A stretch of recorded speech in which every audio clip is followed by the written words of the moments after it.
entire story of Jonah, but I do want to take you to Jonah chapter 1 so we can lay the foundation of what we're going to be talking about today.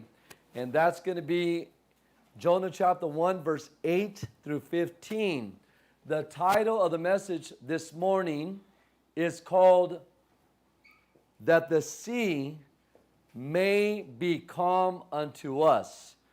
The other sailors on the ship were requesting that the sea may be calm unto them. Now, I didn't plan on it, but as you know, we went to Woods Canyon Lake, and I did check the weather forecast before we went, so I think I kind of put myself in that situation. I created my own storm, if you want to use that expression, but there we were, having a good time on Thursday. Nancy, Mario, Crystal, and I set up our camp. We even set up badminton, played that for a little while. And we set up 2 tents, and the day was beautiful. Then the rest of the family members that arrived. They set up their tent. And I would say about 7:30 p.m. all the way to midnight, it was nice. We played hide and seek in the dark. That was fun. And then I saw some lightning approaching, and I wanted to have a conversation to the people, how they felt about that, but everybody kind of shrugged it off a little bit. So I said, okay. And then we put all the food away because we did not want to attract any animals to our campground. And as soon as we put all our food away, it was almost midnight, and then it started to pour. And then there was lightning and thunder. And I did a little bit of research about lightning and thunder. I found out that obviously thunder follows lightning.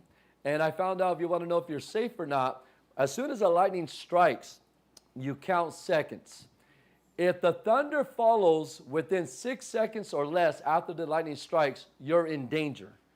If it's 10 seconds after the lightning strikes, you're a little out of danger, but still possibility. If it's 20 seconds, you're out of danger. Don't worry about it. Well, when it struck around us, thunder within that 5-second frame. So needless to say, we all got in our tents because the tent is so powerful that it can stop a lightning strike. And it was pouring and pouring and pouring. It was a storm, lightning and thunder and more lightning and more thunder. And it was constant. And then my little dog stood there unafraid. And I said, thank you for being our example. And it was a little terrifying, to say the least. It was so terrifying. About 12:30, after midnight, 12:30, one of my family members, I'm not going to say which one, said, you know, it only takes, and we're all in our tents. We're not talking in person. You know, it only takes 45 minutes for a flash flood, right? And I thought this individual was kind of saying that to scare us more.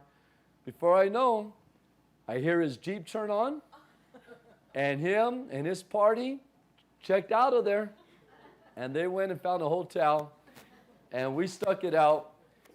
And we were supposed to come back on Saturday. We ended up coming back on Friday because it was too much of a storm that was just not letting up. And when you're in the middle of a storm, you really see, or you have a taste of the power of God. The power of God, the storm, the lightning, thunder.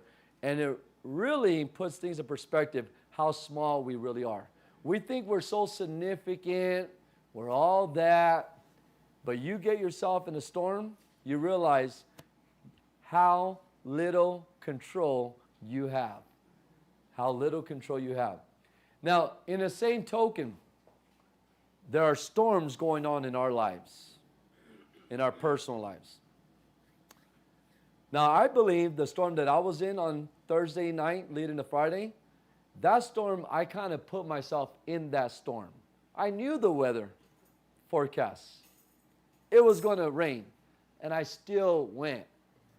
And there are storms in our lives that comes upon us without any warning. I think I read Anna Marie, Sister Ernestina's daughter, make a comment that she for the first time living in Michigan, underwent her first experience in a tornado. I think it was yesterday, a tornado. Now, my storm had nothing compared to, my storm was nothing compared to her tornado. That is crazy. And they try to do their best to have technology that can warn the people to get into a shelter, but sometimes it happens so quick. People are off guard. There are storms in our lives that happen so quick, it catches us off guard. I'm not going to talk about those storms today. The storms I want to talk about today are storms that we created. Now, why do I want to talk about that? Because it shows that if we recognize there are storms in our lives that we're going through, even possibly today, and we recognize that we created those storms, it will help us in the future to stop making the same choices that create the same storms. Things have to stop, and the only way that we can stop it is if we stop making those choices. Jonah was in a storm because of his choices. And because of his choices, not only was Jonah in a storm, he also put his other sailors of the ship or in the ship also at risk to perish. In Jonah chapter 1, verse 8 through 15, Jonah chapter 1, verse 8 through 15, as the storm was going on, then said they unto him, Tell us, we beg you, for whose cause this evil is upon us? What is thy occupation? And whence comest thou? What is thy country? And of what people art thou? They had a lot of questions. This evil, this storm that's upon us, tell us, for whose cause are we all dealing with this storm? I'm sure a lot of us have dealt with storms that happen in our family. Things that we know it was caused by maybe a child's choice. And now all of a sudden the whole family is now in a storm because of what your son or daughter did. Maybe a choice that you as a parent, you made a selfish choice, and now your whole family is in a storm because of a choice you made. And they were asking Jonah, please tell us, we beg you, for what cause or whose cause that we are now in the storm? What is your occupation? What country are you from? All these questions of inquiry. Verse 9, and Jonah said unto them, I am a Hebrew, and I fear the Lord, the God of heaven, which has made the sea and the dry land. Then were the men exceedingly afraid, and said unto him, Why hast thou done this? You know, that's a question that we can ask ourselves. When we find ourselves in storms that is the aftermath of decisions we have made, ask ourselves, why have I done this? Why did I react this way? Why did I respond this way? Why did I handle this situation this way? Why could I just have held on to my composure and my emotions and my anger and just allow that to subside before I even responded, before I even spoke up and lashed out? Why have we done this? For the men knew that Jonah fled from the presence of the Lord because he had told them. Verse 11. Then said they unto him, What shall we do unto you that the sea may be calm unto us? And that's the title of my message, that the sea may be calm unto us. How many of us want the sea and the storm in our lives to be calm unto us? What shall we do to you that the sea may be calm unto us? For the sea wrought and was growing more fiercely. Verse 12. And Jonah said unto them, Take me up and cast me forth into the sea. In other words, pick me up and throw me overboard. So shall the sea be calm unto you, for I know that for my sake this great tempest is upon you. Nevertheless, the men rowed hard to bring it to the land, but they could not, for the sea wrought and was growing more fierce. They tried everything they could to get to the land. They did not want to throw Jonah overboard, so they tried other means. Many times, instead of throwing something overboard in our lives that shouldn't be there, that's causing a storm, we try other means, thinking it's going to get better. We might move to another house. It's going to get better. A new house, new beginning, it's going to get better. We might get a new job, a new career, because it's going to get better. We might get new friends. That's going to make things better. And we try many other means and methods to make the storm in our lives better, instead of throwing what needs to be thrown overboard from our lives. So they tried it. They didn't want to throw Jonah overboard. Jonah said, listen, you throw me overboard, the sea will be calm unto you. They said, no, we don't want to do that. We'll try other means. Verse 14, wherefore they cried unto the Lord and said, we beg you, O Lord, let us not perish for this man's life, and lay not upon us innocent blood, for you, O Lord, has done as it pleased thee. So what were they getting ready to do? Throw Jonah overboard. But they wanted it to be known unto the Lord, Lord, we know that this storm is your doing because of Jonah's disobedience to you. And we're about to throw him overboard, but we pray, we beg you, don't put this innocent blood on our hands. Verse 15, so they took up Jonah, and they cast him forth into the sea, and the sea ceased from her raging. Imagine grabbing someone and throwing them overboard into the sea. And the sea ceased from her raging. Verse 16, then the men feared the Lord exceedingly and offered a sacrifice unto the Lord and made vows. Now the Lord had prepared a great fish to swallow up Jonah, and Jonah was in the belly of the fish 3 days and 3 nights. And that's all the scriptures that we're going to read in the book of Jonah. I just wanted to read that set of passages to establish what we're going to be talking about. The sea was raging until the men threw Jonah overboard. Likewise, the sea in our lives will continue to rage because of destructive things that we have embraced in our lives, and because of the wrong people we allowed on our ships. Our personal sea will never be calm until we are willing to throw some things overboard. In this message, we will cover some specific things that will cause our seas to rage. Let us begin. The first thing I want to consider is resentment. And talking about resentment, this includes jealousy, this includes anger, this includes hate, and so forth.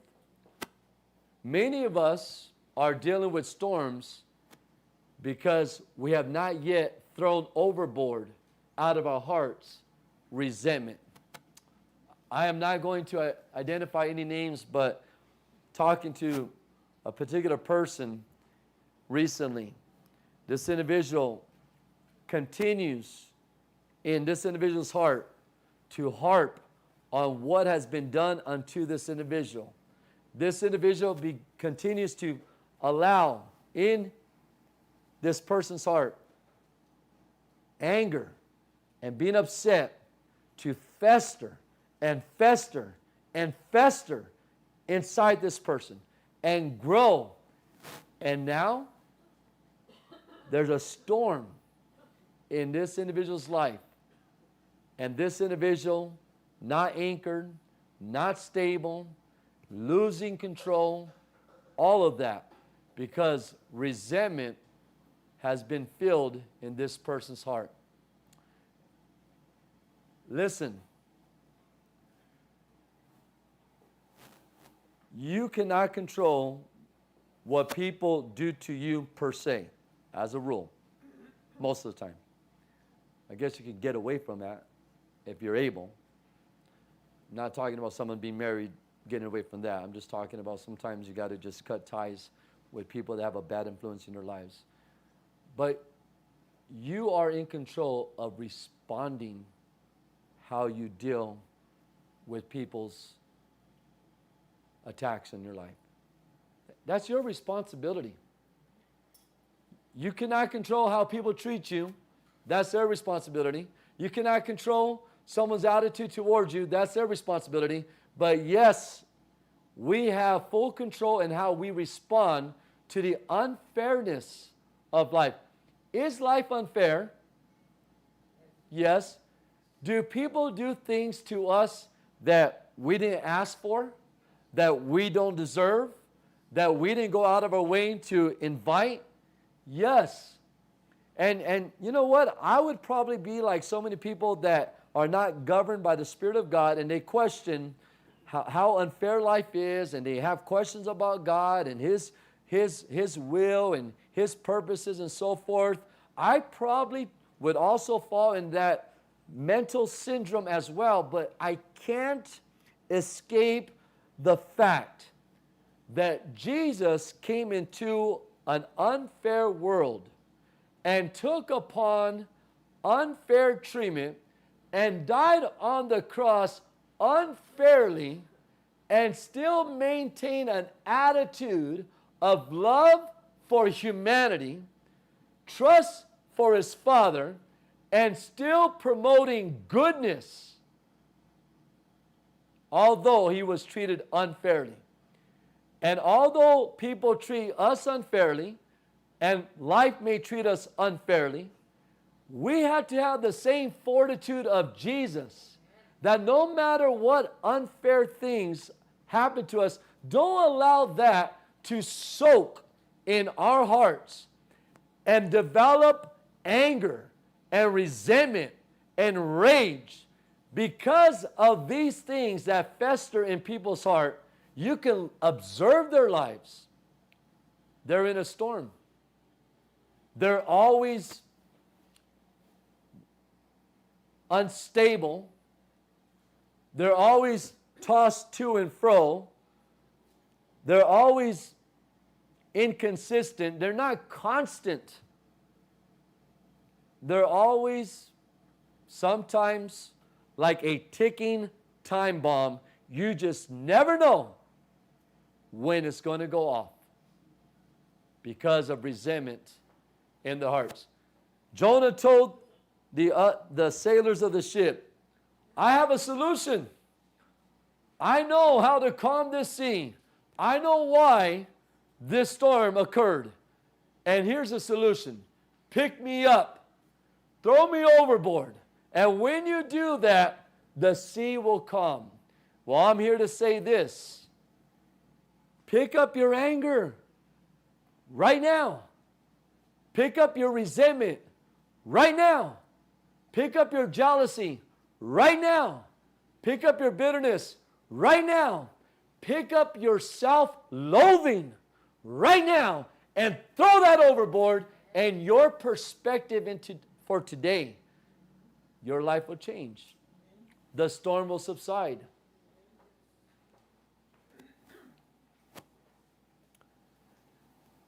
Because of Cain not throwing overboard his jealousy for his brother Abel, not throwing overboard his anger toward his brother Abel, not throwing overboard his resentment toward his brother Abel, allowed those negative and sinful emotions to, I don't know if you want to call them emotions, but feelings or whatnot, allowed that to build and build and build and build until one day he woke up And there was an opportunity that the circumstance provided him, an opportunity to slay his brother Abel. And when they were in the fields, I don't know what object he used. It might have been a stone, it might have been a piece of wood, I don't know. But when this situation presented an opportunity for him to express externally what has been taking place internally, he picked up that object and slay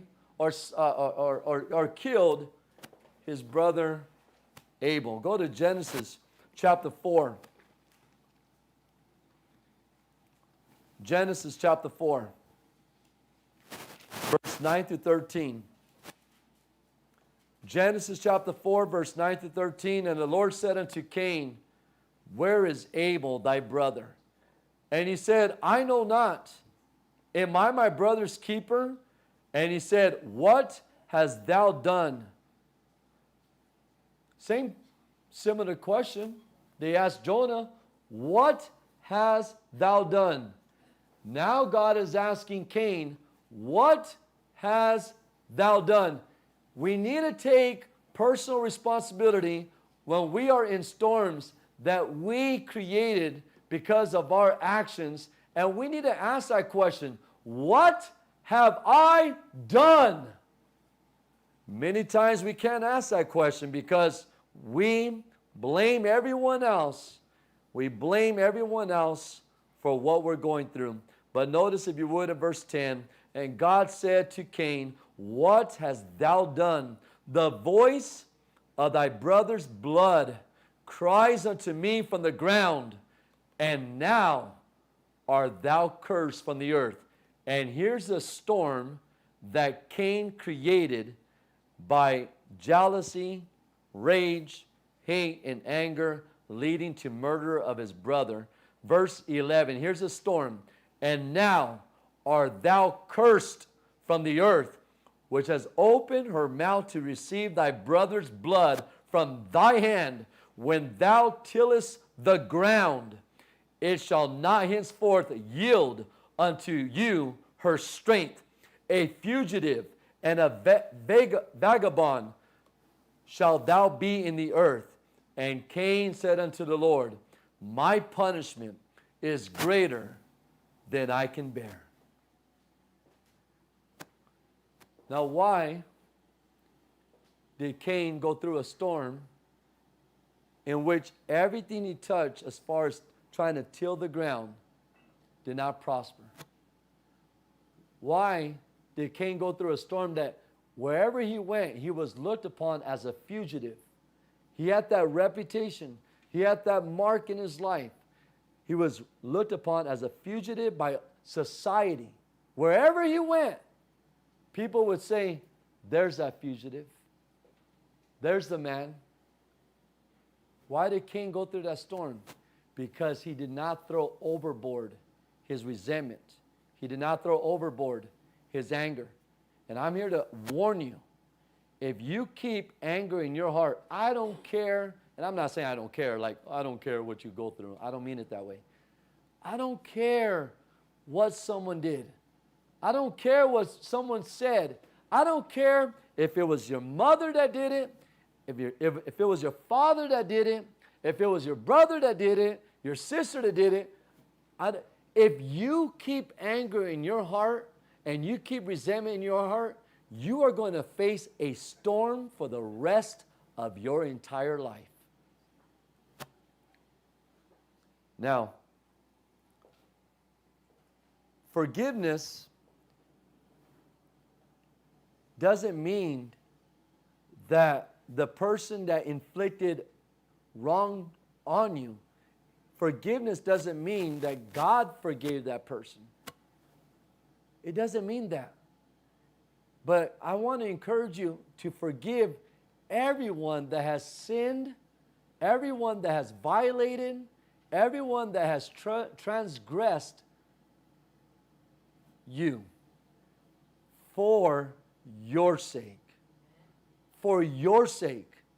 I am trying to appeal to you to forgive, not for the person that inflicted wrong, But for your sake, forgive that person or persons. For your sake.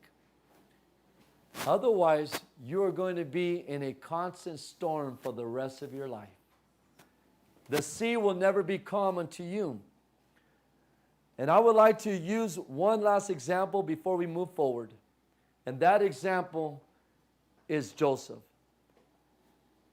And go to Romans chapter 8 and verse 28. Romans chapter 8 and verse 28. But let's talk a little bit about Joseph. These stories that are found in the Bible are there for our benefit. They're there for our encouragement. Here we have Joseph. And he had 11 brothers. And Jacob favored Joseph more than the other brothers. For he had Joseph at an older age and through the woman that he loved. And his brothers saw the favoritism of Jacob.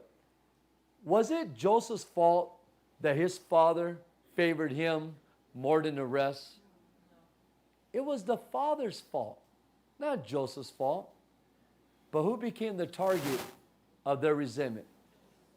Joseph. And so, many times God will give Joseph a dream, and then Joseph will share the dream to his brothers and his father. And in that dream, God was prophesying that there's going to come a time when his father and his brothers would bow down to Joseph. And that was predicting Joseph in Egypt when he was going to be second in command, and he was going to be all over, he's going to be in command over Egypt with the exception of Pharaoh. And so more and more, the brothers had resentment. They did not throw overboard their resentment. They did not throw overboard their anger. And then one time, Jacob wanted to find out the well-being of his children, his sons. He called Joseph and said, Joseph, go and find out how your brothers are doing. Find out how your brothers are doing. And Joseph went, and poor Joseph, as he approaches his brothers, and they saw him from a distance, his brothers were planning to kill him. You see what resentment does?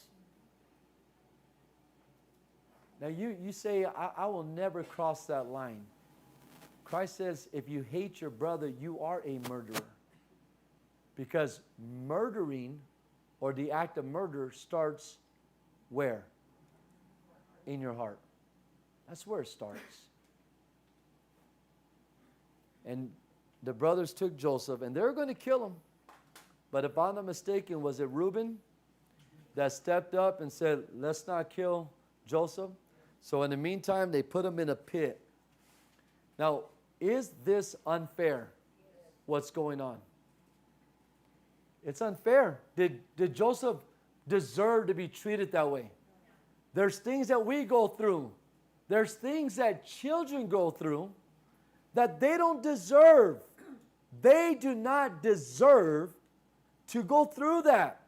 They didn't do anything wrong, and yet evil has been inflicted on them. They didn't deserve it. Joseph did not deserve it. And then the brothers, instead of killing Joseph, they decided, if we kill Joseph, we're not going to make any money. How about we sell our brother as a slave? And so there were some merchants that were traveling, and they sold their brother Joseph as a slave. Was that unfair? And poor Joseph, and if I'm not mistaken, I'm just going to guess, and if I'm wrong, I apologize. I'm going to guess that Joseph was about 17 years old at this time. 17 years old. So think about 17. I think right now, Mario's 17. Edwin, are you 17? 18. Okay, so you're a little bit older than Joseph right now. Brother Lewis said he's about 17. And we all believe him. He was 17. And now he's taken away from his father and from his country. He goes into Egypt. Now, when he goes into Egypt, I'm trying not to move too, Lisa. Should I just? Okay. As he goes into Egypt, does he go to Egypt and he starts thinking, why me, Lord? And my brothers did that to me. I'm so angry. How could they? Now, don't get me wrong. I'm sure he struggled with some of those emotions, but he did not allow that to conquer him. That's the difference. We're all going to struggle with all these feelings and all these things, but the thing is, don't let it conquer you. But he didn't go to Egypt saying, I can't believe my brothers, and this is... No. How do we know that that was the case? Because it would have shown as he worked for Potiphar, his master. When someone is affected by the poison of resentment and anger, they cannot do the kind of work that Joseph did. They cannot have the kind of attitude that Joseph did. And Joseph was working faithfully for Potiphar, and Potiphar was so impressed by Joseph's work ethics and attitude and character, he put Joseph in charge of everything, with him and his wife being the exception. And what happened? Potiphar's wife tried to seduce Joseph to get Joseph to sleep with her. He resisted. And the last time she tried, he resisted and he ran out of there. But before he was able to run away from her presence, she reached and grabbed his coat. So when her husband came home, she fabricated a story. And she said, this Hebrew that you trusted in this house tried to rape me. Well, who do you think the husband's going to believe? The wife. And he was enraged. And he had Joseph arrested and put in prison. Was that unfair? Did Joseph go to prison and allow that to conquer him, the unfairness of life to conquer him, and have hate toward Potiphar's wife and have hate toward his brothers, because if his brothers had never betrayed him and sold him, he would never be in this predicament? Did he have that kind of mental syndrome? No. Well, how do we know that? Because guess what he was doing in prison?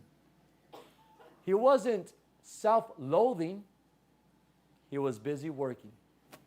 And he had a good attitude, good character, good work ethics. And the keeper of the prison put Joseph in charge. Now, fast forwarding it, you had a baker and a butler that was thrown in prison. The baker and butler both had a dream. And they did not know what the dream meant. But Joseph says, I can reveal that dream for you, because God gave me that ability. And so Joseph revealed both dreams. And without going into detail about the dreams, Joseph told the butler, this is what your dream means. In 3 days, Pharaoh is going to put you back in your position and you'll be serving Pharaoh. Then he told the baker, the news for you is not too pretty. In 3 days, Pharaoh is going to have your head cut off. Both dreams came to fruition. The butler went back to work for Pharaoh. Pharaoh had a dream later on, and he tried to get his astrologers, his magicians, and all that to interpret his dream, and they were not able. And then the butler remembered about Joseph.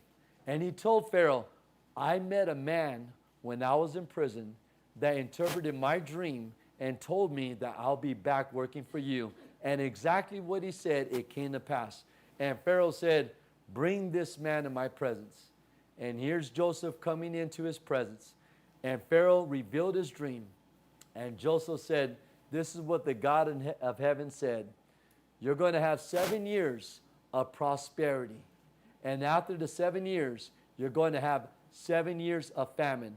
Famine that is going to be so bad, it has never been experienced to this intense level.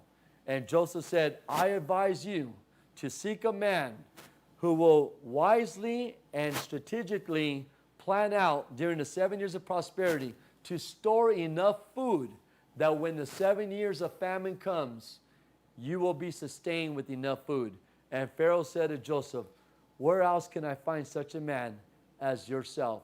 You will be in charge over all of my kingdom with me being the exception. And you know the story.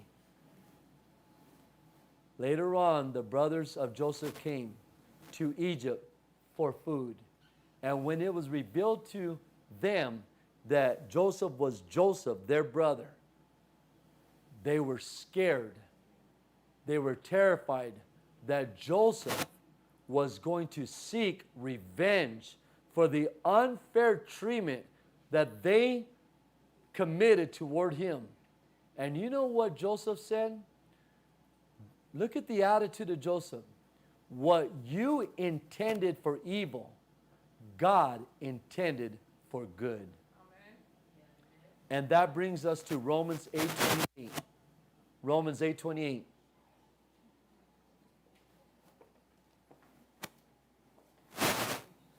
And we know that how many things?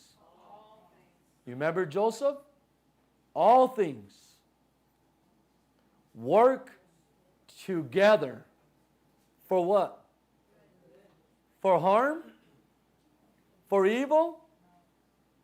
For good. To them that love God, to them who are called according to his purpose. All things work together for good. But unfortunately, Christians in a church, they don't stay close to that passage. All the unfair things going on in their lives. My mom did this, my dad did this, my brother said this, my sister said this, my niece said this, this brother in church said this, the sister in church said this, my family member said this, they did that. Instead of realizing that what they intend for evil, God intends for good. They allow the unfair treatment that is shown to them to take root in their heart and develop anger, resentment, rage, and bitterness. And I'm here to say this, unless you throw that overboard, you will always be in a storm. You will always be in a storm unless you throw resentment overboard. The second thing I want to talk about that we need to throw overboard, and I don't claim to be great with my money. God knows I made many mistakes.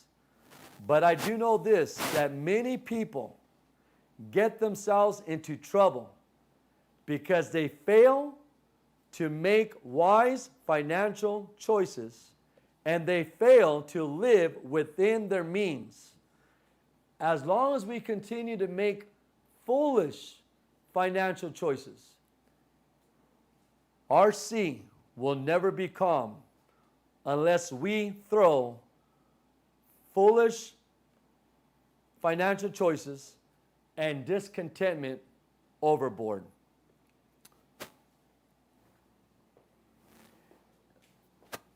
Every time we get in debt, and I'm not no financial guru, but I'm just saying,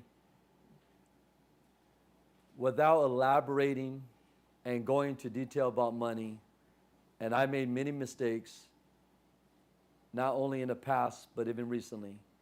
So let me just kind of clarify that.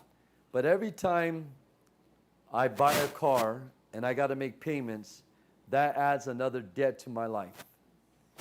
Every time I buy furniture and I got to make payments instead of saving up and buying it cash, that adds another debt to my life. Every time I buy something and I don't have, like, well, I have the money. You may have the money. I may have the money. But what we are neglecting to see is this, okay?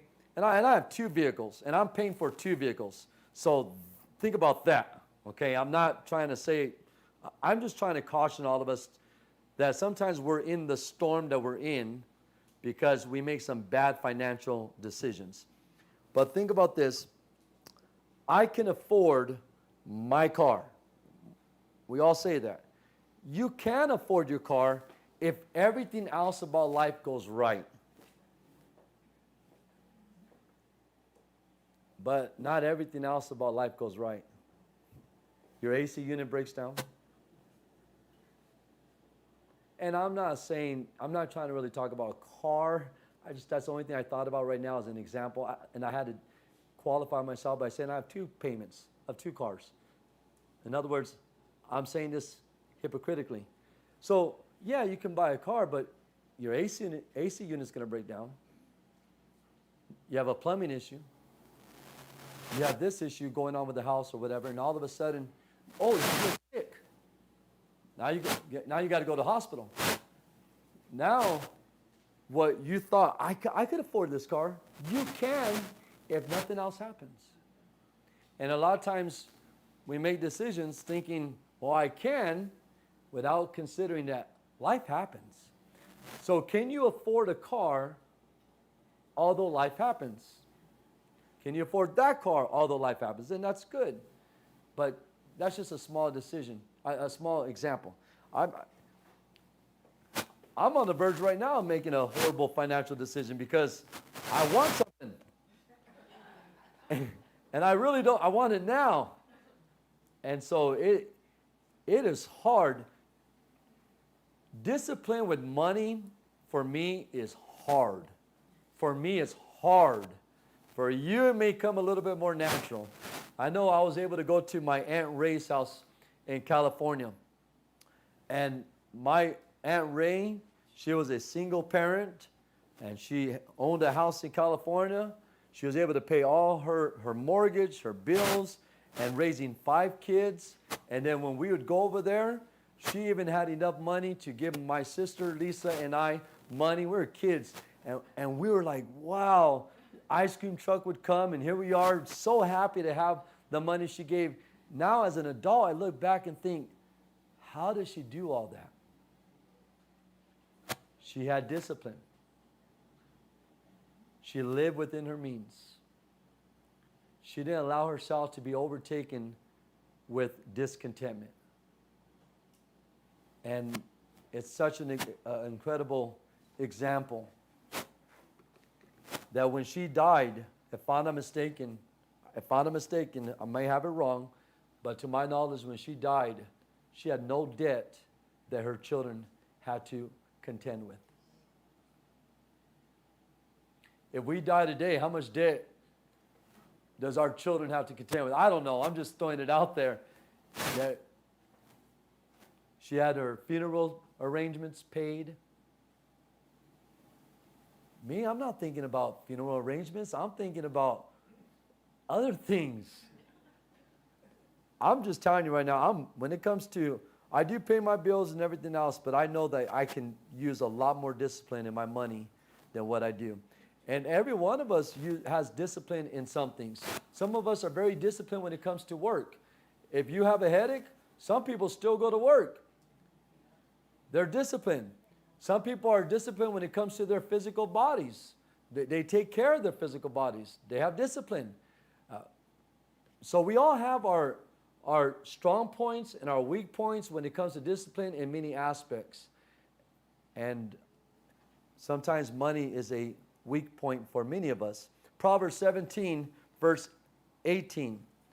Proverbs 17, verse 18.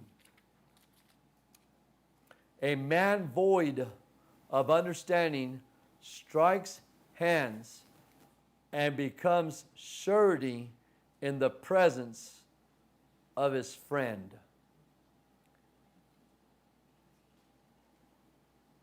Have you ever had a family member say, hey, my credit's not good.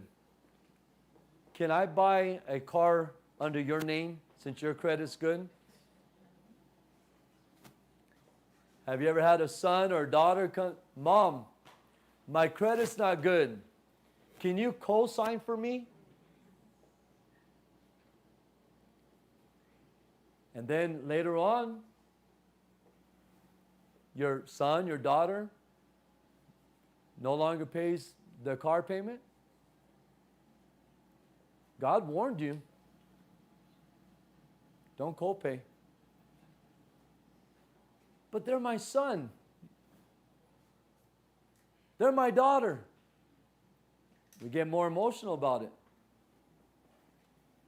Proverbs 22, verse 7.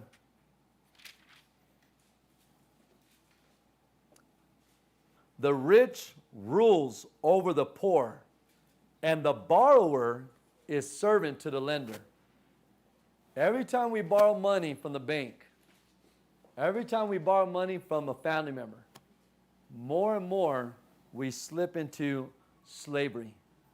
The borrower is a slave to the lender.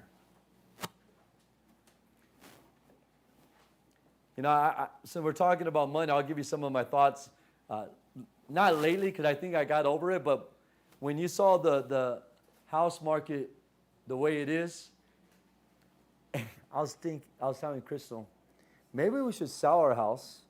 We can make $150,000.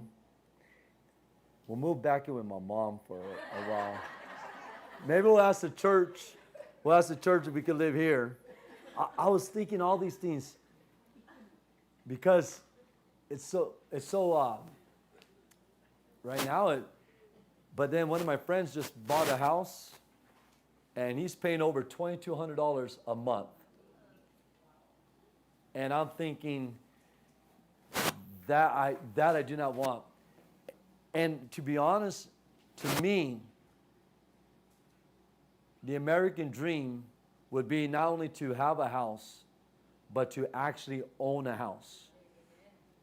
Because I'm no financial guru, but I've heard from other people that to create general wealth, it cannot happen as long as you have a house payment. As long as you have a house payment, you're not going to be able to create generational wealth. And I'm thinking, I'm 40. I would love to be able to own a house when I retire. So when I retire, I don't have to worry about, because I know people in the district that go back working for the district after they retire because the health insurance is so expensive that the money coming in, including Social Security, is not enough to pay for the health insurance and all the other expenses. But would it be nice to be able to retire and you don't own, you own your house? So I think about that, like, okay, we can sell our house, and there's a lot of things. Who knows? One day I might be saying, hey, guess what, guys? I need help moving because I just sold the house. Okay. Yeah. I'm just saying, like, we got to be very careful when it comes to money decisions, because I believe that a lot of times people find themselves in a storm because they are not they're not throwing overboard out of their ship foolish financial decisions and discontentment. And as long as we continue to be foolish with our money, as long as we continue to have discontentment where we want everything that our neighbor has, we're going to find ourselves always dealing with a storm in our lives. In 1 Timothy chapter 6, 1 Timothy chapter 6, verse 6 through 8. 1 Timothy chapter 6, verse 6 through 8. But godliness with contentment is great gain. For we brought nothing into this world, and it is certain we can carry nothing out. And having food and clothing, let us be therewith content. Now, please don't misunderstand me. I'm not saying you cannot have this car or this house or this or that. I'm just saying before you purchase anything, make sure it makes sense. That's all I'm saying. Because it's so easy to just want. And we're going to find ourselves making some horrible choices because we lack contentment in our life. And we'll finish this message with this last set of passages. I'll just continue this message this evening. I thought I was going to be able to get it done this morning. It's not a lot of material, but evidently I was long-winded today. So I will continue this message this evening. Go to Philippians chapter 4 if you would.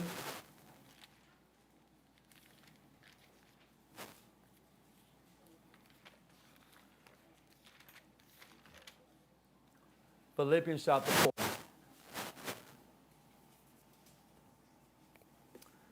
This morning, Crystal and I, on the way to the church building, we were talking about strength, and we commended parents that strength, when you're able to be responsible for a child and sacrifice and give so much for the well-being of a child, to me, that's strength. And then we started talking about parents that had 6 children, 10 children, 15 children. And you think, how did they do it? We live in a society that is filled with materialism, the god of materialism. And the parents that had 10, 15 children, they did it because there was a greater need concerning their children than there was having, I don't know if this is such a thing, but 84-inch TV screen. There was a greater need in the well-being of their children than having this RV parked next to their house. They were not so obsessed with keeping up with the Joneses. We do live in a society that has emptiness and, unfortunately, low self-worth, that they feel the need. They feel like there's a need to keep up with the Joneses. Well, neighbor just got a new car, we got to get a new car. Neighbor just upgraded it, we got to upgrade. You look at, I am not going to mention any names, but I have someone very close to me that has a nice house that would be a dream for me to have. And this individual told me that they went to this, I think, Lisa, you were there, right? A doctor, an attorney, went to this house, and this house made their house look so small. And this person told me, I had to remind myself, it's a rat race. Because no matter what kind of house you have, no matter what kind of car you have, no matter what kind of husband or wife or whatever else you want to throw under that list, there's always someone that's going to have a better and bigger and nicer, whatever you want to put under that list, and you cannot keep up with that rat race. And you're going to be in a storm. Philippians chapter 4, starting with verse 10. Paul said, "But I rejoice in the Lord greatly, that now at the last of your care of me has flourished again, wherein you were also careful, but you lacked opportunity. Not that I speak in respect of want, for I have learned in whatsoever state I am, with that car or without that car, with that house or without that house, with that RV or without that RV, with that nice clothes and shoes or without that nice clothes and shoes, I have learned in whatsoever state I am, therewith to be content. I know both how to be abased, and I know how to abound everywhere and in all things. I'm instructed both to be full and to be hungry, both to abound and to suffer need. Here's the secret of life. It's not what you have, it's not what you possess, but verse 13, I can do all things through Christ which strengthens me. That's the secret of contentment. Having Christ, whether I'm in an apartment or in a house, whether I'm driving a modern car or an old classic, I have Christ. He's my contentment. I'll ask my mother to come forward. We're not done with this message. we'll stop here, and Lord willing this evening, we're talking about the plea that the sailors had. They said that the sea may be calm unto us. I think all of us want the sea to be calm unto us today. We have to be willing to throw overboard anger and resentment. And we have to be willing to throw overboard foolish spending and discontentment, that the sea that's going on in our lives may become calm unto us. Let's stand if you